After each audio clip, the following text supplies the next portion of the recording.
Magic Ramen, the story of Momofuku Ando, written by Andrea Wang, illustrated by Kana Rabinowitz.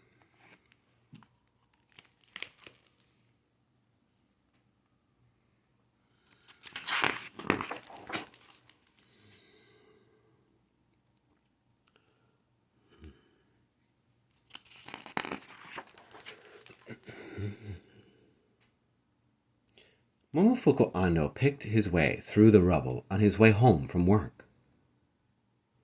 Even though World War II had ended over a year ago, much of Osaka, Japan, still lay in ruins.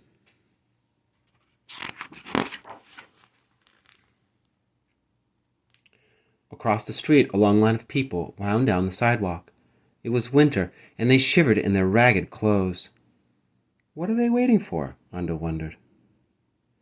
At the end of the line, billows of steam rose from a shack. Inside, a man was selling ramen noodle soup. Bad harvests, rationing, and war had made food scarce. The poor ate grass and bark to survive. Orphans scrounged through garbage for something to eat. Those lucky enough to have some money waited for hours and paid outrageous prices for a meager bowl of ramen.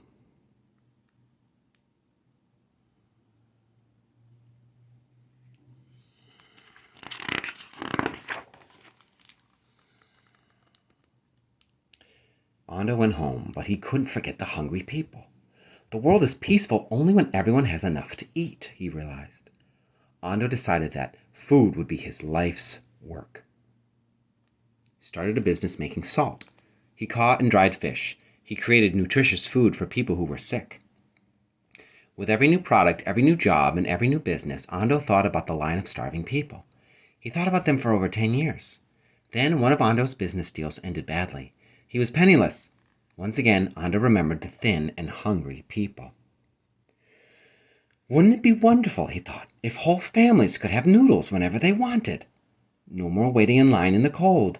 No more high prices. No more empty stomachs. He dreamed about a new kind of ramen. His ramen wouldn't be like the other noodles. It would be more nutritious. In a shed in his backyard, Ando mixed flour, salt, and water together.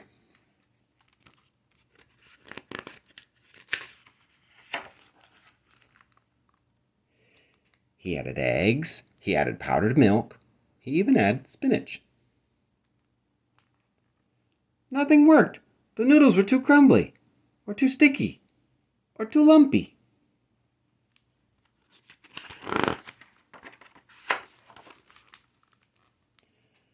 Ando kept experimenting with different ingredients. One day he cranked the handle of his noodle-making machine and tested the noodles that came out. They didn't crumble, stick, or lump. It was just the right mix of ingredients. Ando realized the key to the preparation of food is balance.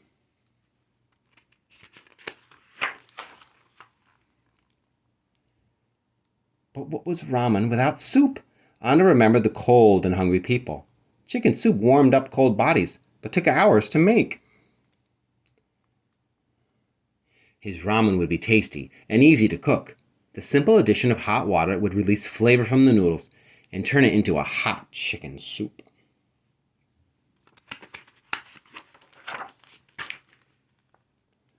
Ando kept experimenting. He used chicken soup to make the dough. He brushed seasonings onto the noodles. He dipped the noodles into soup. Once again, nothing worked. The noodles were too brittle, or too soft, or too soggy.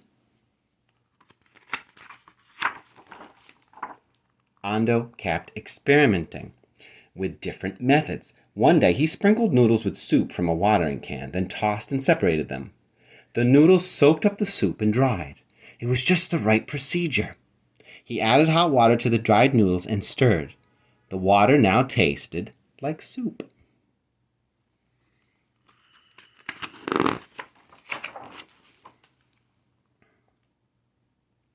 But the noodles were too tough.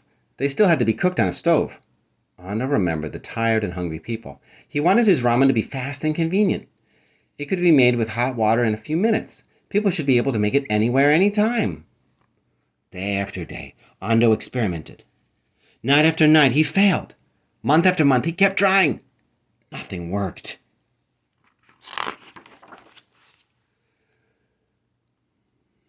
One night, Ando watched his wife, Masako, fry tempura.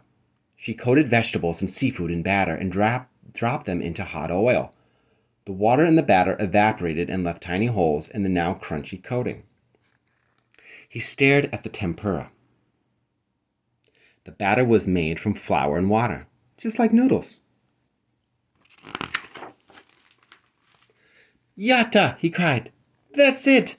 He raced to his shed and threw some noodles into a pot of hot oil. They sizzled and popped and crisped. Ando scooped the fried noodles out of the oil and into a bowl. He added hot water and waited. The water seeped into the tiny holes and softened the noodles.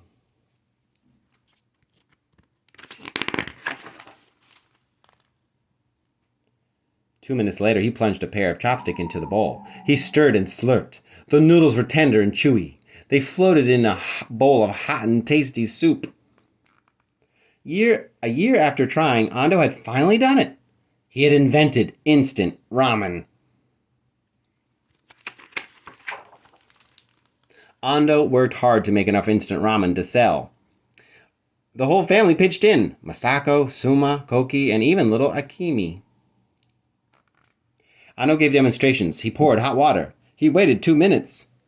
"Maho no ramen," the astonished customers explained. Magic ramen.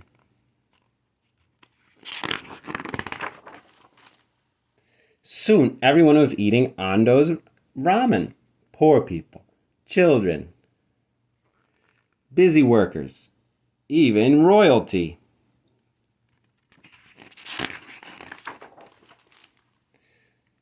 Ando's ramen was nutritious, tasty, and convenient. Thin, cold, tired, and hungry people ate it and felt better. And Ando smiled. "Peace follows from a full stomach," he said. Ever since, Momofuku Ando and his backyard invention have fostered peace, one bowl at a time, one bowl of noodles at a time.